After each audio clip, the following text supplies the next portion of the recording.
Hello there guys, welcome back to Younes Talks Football. Welcome back to a brand new video. I hope all of you are doing well today. Brand new setup, brand new background. It is only temporary. I have traveled, I'm not at home. But we're going to get into the latest. You guys are getting a double upload today because there was nothing yesterday, hence I was extremely busy and moving about. But today, double upload, one to do with this, and the second video later will be more Chelsea related. We'll see how we are gearing up for the return of fixtures and the return of the Premier League as we look forward to seeing what Chelsea are going to do in this absolutely packed out scheduled month of April. It's going to be hell.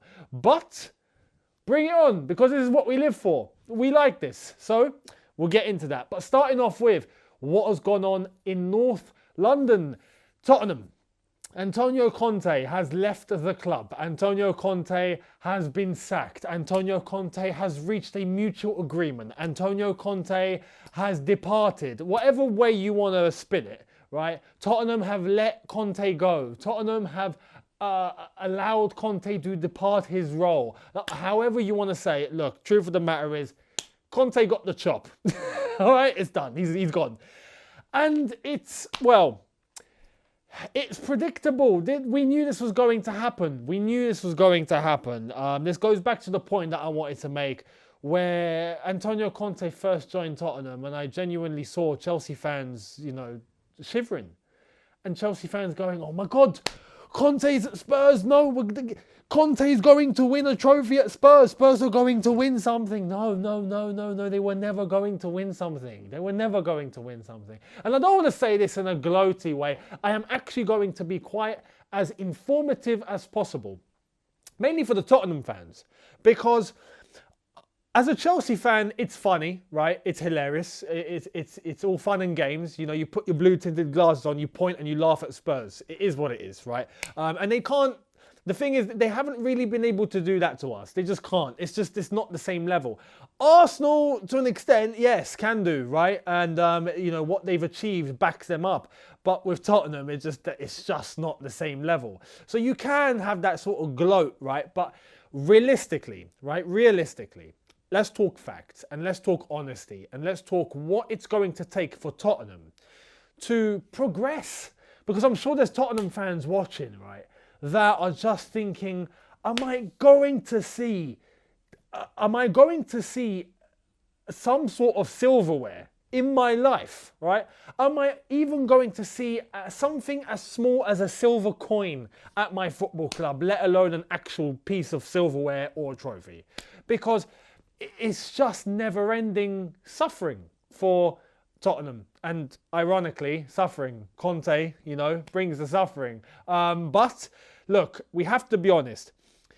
I'm going to try and help Tottenham fans as much as possible here, right? Which is something that's actually quite not expected, unexpected, especially from someone like me who's a Chelsea fan, right? We don't tend to help Tottenham, but I'm feeling generous. So I'm going to try and help you guys as much as possible, right? Tottenham, you have to be honest and let's be real. If a club like Tottenham have managed to get themselves Jose Mourinho and Antonio Conte, and you've still not won something, there are fundamental flaws at your football club. Fundamental, really bad, extreme flaws at your football club, and you have to look beyond your manager. I'm sorry. With Chelsea, it was different. It's funny because with Chelsea, with those two managers, we have a total of 10 trophies. Not 1, not 2, not 3, not 4. 10. 10, right? And yes, even the amount of time, it's actually quite funny. The amount of time when you put those two managers together, Jose was with us for a total of 5 years. The two spells, and Conte was with us for a total of 2 years. So 7 years of management total. With Spurs, Jose lasted, a year and a half? Conte, a year and a half? Barely, didn't even get a full season. Not even one full season. Came in, right, after the season had started last year, and has finished at not even at the end of this season. So he's not even got one full season. You put those two together, still not won a trophy. Why? This is where, at Tottenham, you have to look past the manager. You have to look beyond the manager here. The problem does not lie with the management. Everyone can have their opinions on the football that they saw. Everyone can have their opinions on you know, where the team was held back maybe because of some of the decisions made by the manager. But we have to be honest. The problems at Tottenham are not just as easy as, oh, it's the gaffer, like it has been at Chelsea. At Chelsea, it's different. We're successful. The foundation is there. The tools and resources were there. Under Roman Abramovich, everything was in place, right, for a manager to get something done. And the pressure was there for the manager to get something done. That's another thing. At Tottenham, there isn't pressure. Let's be honest. And by pressure, I'm not talking, hey, by the way, the objective is top 4. You're going to have to make top 4. At Chelsea, especially under Roman, it was, listen, mate, are you going to win me something? You better. If not, you're gone. That's how it is. Tough. Deal with it. Carlo Ancelotti, finishing second in the Premier League, or was second in the Premier League at the time, got sacked in the tunnel at Goodison Park because we were second. Tottenham couldn't even dream of second right now, right? That's the difference. And it's not as easy as just saying, oh, well, you know, like Levy just coming out and going, well, no, we're going to actually try and win the Premier League, right? Your aim, you have to win the Premier League. It's not as easy as that, right? With Chelsea and with any other team that is actually going to compete for the title, and to be honest, look, we're looking at ourselves right now at Chelsea. We've not competed for the Premier League in 5 years. We're not happy. we're really, really not happy. This needs to change, right? And understanding the circumstances, we have to compromise too, because Roman Abramovich, what happened, sanctions, new owners, blah, blah, blah, right? It's normal. It can happen. But with Tottenham, there's no excuse. The money is there. It's not being used.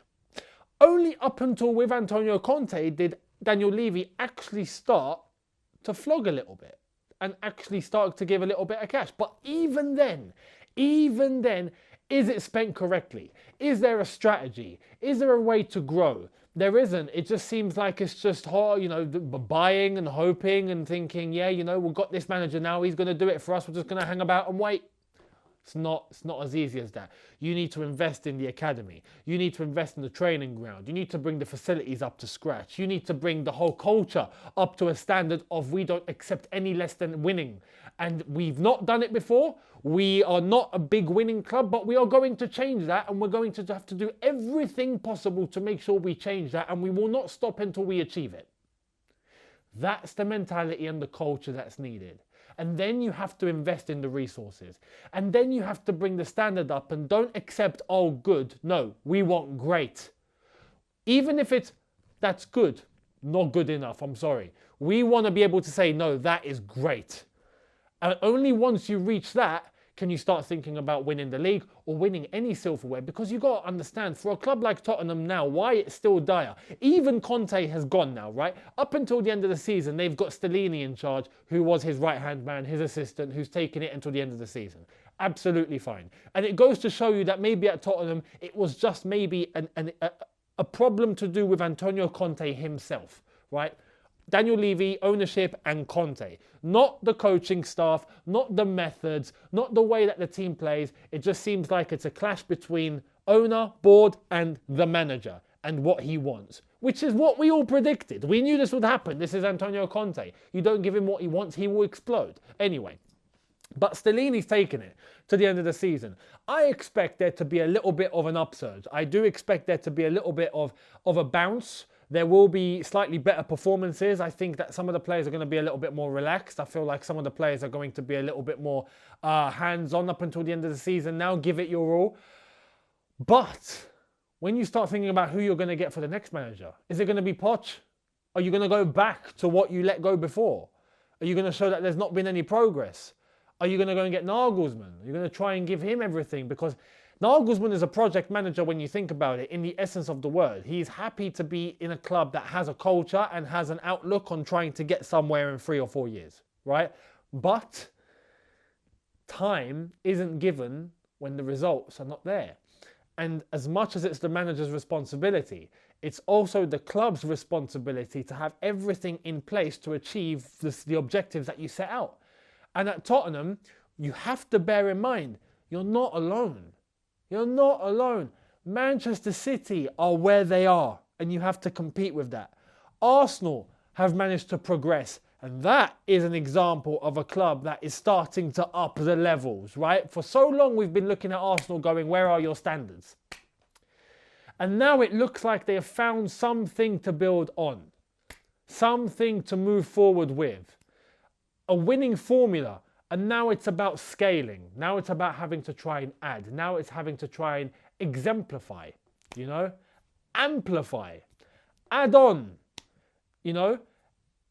You look at some of the other teams that are trying to make their way up. You look at Manchester United and what's going on there, and you best believe when this ownership situation is sorted and they get Qataris in or whoever in, you better know that they are going to destroy the transfer market. Much like everyone else, they're going to add the resources that are needed to get Manchester United back to being Manchester United, right? Chelsea, new ownership, big investments. We don't care about money. It seems we don't care. We've got it, we'll spend it. It's just about spending it right. It seems like we are. We know the owners are looking to actually keep everything at a world-class level. They are focused on trying to win. The only thing right now is Graham Potter. And the ownership looking at this and thinking, we're going to give him the time. Is it the right thing or the wrong thing? That's something that's going to come later. None of us truly actually know for 100% whether it's right or wrong. You just have faith and you think, no, we're going to stick with it, or no, we've got to make a change. That's where Chelsea's problems lie right now. That's it. Newcastle, the money and the investment, and they're building correctly. They're taking their time. They haven't gone in for Mbappe and Mourinho straight away. They've started off with Bruno Guimaraes and Eddie Howe. And they're looking to progress slowly but surely. And they get in there. League Cup final, competing for Europe. They get in there. And you best believe in the summer when they go into the transfer market, they are going to add on what they need to add on. And you're looking at other clubs that have progressed without much resource. Brighton, Brentford, Fulham. Liverpool is a club I've not mentioned yet. Do I think that Liverpool are going for a cycle at the moment? I do. I think that Liverpool next season won't be as competitive as they'd like to be. Why? Because I think they are about to go through a transition.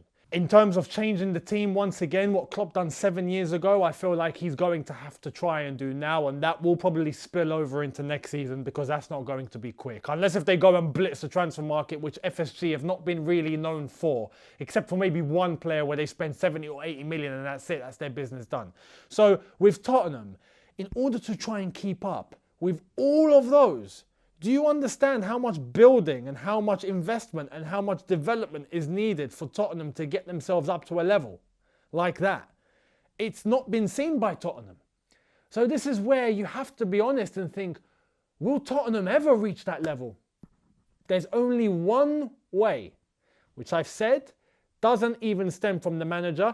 And as much as some people can, identify the flaws that Antonio Conte had, what he said in his last press conference was spot on in relation to the club can change the manager and change, but things won't change if they just, want to keep changing the manager. Everything else has to change too.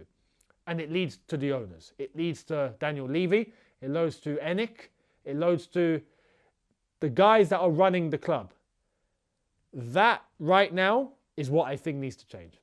And if that does not change, or if they don't change their ways, which right now, I have to be honest, after all this time, it doesn't look like they're going to change their ways at all. So what do Tottenham need to actually have a hope of winning silverware, of reaching finals, of being up in the conversation of a title race season after season?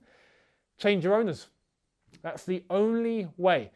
The owners you can look at and think, are you going to change? Are you going to help? Are you going to do what's needed? And if they do, fantastic. But if they don't show any sign of doing that whatsoever, Tottenham are going to remain, whether you get Poch, whether you get Jose again, whether you bring back Antonio Conte, whether you bring in Pep Guardiola, whether you bring in Sir Alex Ferguson from retirement. You can bring all of those managers and stick them right into a ball and create one big ultimate super grand manager. And Tottenham will still finish maybe fourth, maybe at best. And that's it. Why? Because it's Tottenham. And the way that needs to change, because it's Tottenham, for that to change, you've got to change who's running it. And you've got to change the culture. And you've got to change the actual intentions within the club. What's being done in terms of resource, investment, development, standards. If that's not being identified, the manager's got no chance. Right now, Tottenham, it's been way too long without all of those things being addressed. So the owners need to change. Up until that point, let me tell you this, and this might sting, but Tottenham will keep remaining as just Tottenham. Tottenham will stay as Tottenham. That's it. Instead of Tottenham. Wow. Hey, Tottenham are serious. Tottenham are moving. Tottenham, yeah, they're dangerous. No one's ever had to say that in their lives. Change the ownership and bring in someone or a group or whoever that's actually going to give the club what it needs, and you might start to see a shift at that football club. Right now, the manager is going to be identified. Who is it going to be? Poch, as I've said, Nagelsmann. Who's it going to be? If you're a Tottenham fan, let me know down below who you would want. And do you think there's going to be a difference? Because my personal opinion, I'm going to end with this, right? Tottenham get Poch. Tottenham even get Nagelsmann. As I've said, go and get Sir Alex Ferguson out of retirement. I'm not scared. The same way that when they did get Conte, right? And I was looking at it and thinking, I'm not worried. As I said, some Chelsea fans were genuinely concerned. Oh my God, Conte, they're going to do something now. They're going to win something. We gave Conte what he needed to an extent. And even then, we didn't completely satisfy him. There was no chance that Tottenham were going to satisfy him. No way. I wasn't concerned. Right now, the way that Tottenham are, I'm still not concerned. Get whoever, right now, I'll be honest, I'm not worried.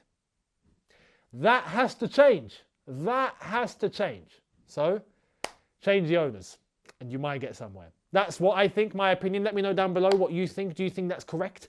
Do you think there's anything else that I've missed out that needs to change? Do you think, no, the owners are good enough? Do you think that they've shown enough?